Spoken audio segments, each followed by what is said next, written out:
enorme estar aqui dividindo esse espaço maravilhoso aqui da Tijuca, eu como tijucano nato, da Boa Cepa. Tocar nessa casa aqui pela segunda vez é um prazer enorme. Estar dividindo o palco com o trem vocal é melhor ainda. Então, deixar de falar um pouquinho, vamos tocar. Quando eu fiz essa canção aqui, eu na verdade pensei até alguma coisa assim de vocal para ela, porque é uma música que eu digo é o meu samba baiano. E obviamente, como todo bom samba baiano, aquele samba preguiçoso, né, tal. Os baianos que estiverem aí, me perdoem, mas não deixa de ser uma grande verdade. Então é assim aquela coisa bem caída, assim, deitado na rede.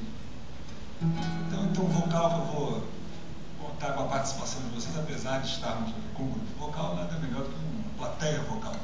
Então vou ensinar para